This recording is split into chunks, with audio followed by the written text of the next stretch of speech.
Hi friends. ఈ సుప్రీంకోర్టులో 10 సంవత్సరాలకు పైబడిన కేసులు 10,000, హైకోర్టులలో 80,000 అని చెప్పేసి సుప్రీంకోర్టు ప్రధాన న్యాయమూర్తి గారు మీడియాలో చెప్పినట్టుగా విన్నాం. ఇక్కడ ప్రధానంగా కొన్ని కేసులకు కాల పరిమితి ఉంటుంది. ఆ కాల పరిమితిని పట్టించుకోకుండా వీళ్ళు 10 ఏళ్ళు, 11 ఏళ్ళు, 9 ఏళ్ళు వాళ్ళ ఇష్టం వచ్చినప్పుడు వాళ్ళు మనకు తీర్పు చెప్తే దానికి విలువ ఏముంటుంది అనేది ఈ గౌరవ కోర్టులు, ఎస్పెషల్లీ ప్రధాన న్యాయమూర్తులు వాళ్ళు ఆలోచించాలి. ఎందుకంటే వాళ్ళ న్యాయం చెప్తున్నారు న్యాయమూర్తులు. ఈ విషయం ఎందుకు చెప్తున్నామంటే, ఒక ఎలక్షన్ పిటిషన్ వేస్తారు. ఎన్నికలు జరిగిన వెంటనే ఎన్నికల పిటిషన్ వేస్తాడు. ఆ ఎన్నికల పిటిషను ఆ ఎన్నుకోబడిన వ్యక్తికి 5 సంవత్సరాలు కాల పరిమితి ఉంటుంది. సపోజ్ అతను ఎన్నిక చెల్లదు అని చెప్పేసి వీళ్ళు తీర్పు 7 ఏళ్ళ తర్వాత తీర్పు చెప్తే దానికి విలువ ఏముంటుంది? అవే జరుగుతూ ఉన్నాయి. ఇప్పుడు ఈ మధ్య ఒక కేసు, అది ఎప్పుడో 10 ఏళ్ళ తర్వాత చెప్తే ఆల్రెడీ 2 ఎలక్షన్స్ అయిపోయినాయి. దాన్ని సుప్రీంకోర్టు రద్దు చేసినట్టుగా మనకు పేపర్లో చూస్తూ ఉన్నాం.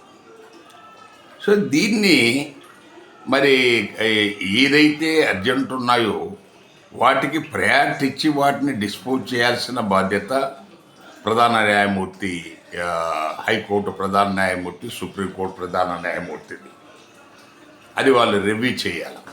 అలా చేస్తేనే వీళ్ళు అప్పుడు న్యాయం జరిగినట్టు. అలా కాకపోతే దానివల్ల ఏమి లాభం ఉంటుంది? ఇప్పుడు తక్కిన విషయాలు, సివిల్ కేసెస్ ఎట్లా 20-30 ఏళ్ళు తాత వేస్తే మనమడో ముని మనవడో దానికి ప్రజలు సిద్ధమయ్యారు. కానీ ఇలాంటి కేసెస్లో ఆ గెలిచిన వ్యక్తి అతను మనకు అవినీతితో గెలిచాడు, అతని ఎన్నిక చెల్లదు అని మీరు 7 ఏళ్ళ తర్వాత చెప్తే ఆల్రెడీ అయిపోయింది. సో అతను దానికి మీరు ఆ జడ్జిమెంట్కి అర్థం ఏముంటుంది, దానికి విలువ ఏముంటుంది? దాన్ని మనకు ఈ కోర్టులు దాని మీద సీరియస్గా దృష్టి పెట్టి, న్యాయం అంటే మనకు సత్వర న్యాయం. So the early you decide a case, it gives the more value for its judgement. And ముఖ్యంగా ఇవి మన ఒకవైపు జస్టిస్ డిలేడ్, జస్టిస్ డినైడ్ అని చెప్తేనే మనకు నెలలు సంవత్సరాలు ఆఖరుకు దశాబ్దాలు పెండింగ్లో పెట్టుకోవటం అనేది అది ఈ దేశంలో చాలా కాలం నుంచి నడుస్తూ ఉంది. దాన్ని మనం నియంత్రించాలంటే మనకు జడ్జెస్ ఇదివరకులాగా కోర్టులలో మాకేదో 34 మంది అవసరమైతే 25 మంది ఉన్నారని కూడా లేదు. ఇప్పుడు వీలైనంత వరకు ప్రభుత్వము అన్ని కోర్టులకు ఫుల్ ప్లెడ్జెడ్గా వాటిని నింపుతూ ఉన్నారు. అలాంటప్పుడు ఇలాంటి పరిస్థితులు రాకూడదు. సో దీన్ని మనకు సంబంధిత సిస్టమ్, మనకు ఈ హైకోర్టు, సుప్రీంకోర్టులో వాళ్ళు దీన్ని మానిటర్ చేస్తుండాలా, రివ్యూ చేస్తుండాలా. మనకు అప్పుడే దీనికి ఏదన్నా విలువ ఉంటుంది, కానీ లేకపోతే ఆ జడ్జిమెంట్స్కు విలువ ఉండదు. రెండోది వచ్చేసేసి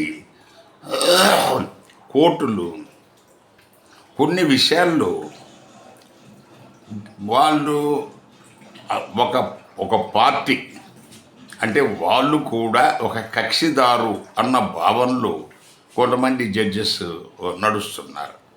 సో సిస్టంలో మనకు కార్యనిర్వాహక వర్గము, మనకు లెజిస్లేచర్ అండ్ జ్యుడిషియరీ, ఈ మూడు అంగాలు రాజ్యాంగం ప్రకారం వాటికి సమానమైన ప్రతిపత్తి ఉంది, సమానమైన హోదా ఉంది.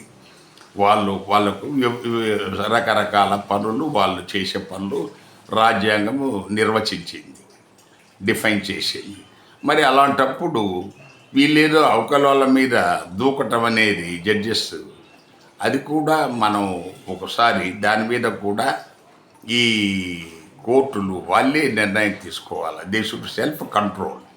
ఎందుకంటే అది చట్టబద్ధంగా లేకపోతే 1-2 వార్నింగ్లు ఇచ్చేసేసి you start the proceedings, contempt proceedings.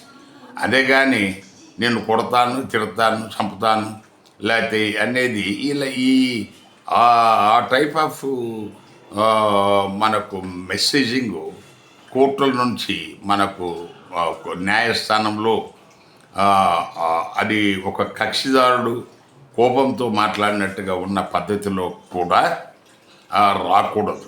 అప్పుడే ఈ కోర్టులకు గౌరవం ఉంటుంది, న్యాయానికి విలువ ఉంటుంది. సో ప్రధానంగా ఈ వీడియో ప్రధాన ఉద్దేశం ఏంటంటే, అర్జెంట్ కేసులు, ముఖ్యమైన కేసులు, కాలపరిమితితో నిర్ణయించాల కేసులలో ఈ కోర్టులు, ప్రధాన న్యాయమూర్తులు వాటిని అర్జెంటుగా వాటికి మన వాటికి విచారించి లేకపోతే హియరింగ్స్ అరేంజ్ చేసి విచారించి కాలపరిమితి లోపల మీరు నిర్ణయం తీర్పు ప్రకటిస్తే అప్పుడే వాటికి విలువ ఉంటుంది. లేకపోతే మీరు చేసిన శ్రమ అంత వేస్ట్, దానివల్ల ఎవరికి ఉపయోగం ఉండదని చెప్పటమే ఈ వీడియో ప్రధాన ఉద్దేశం.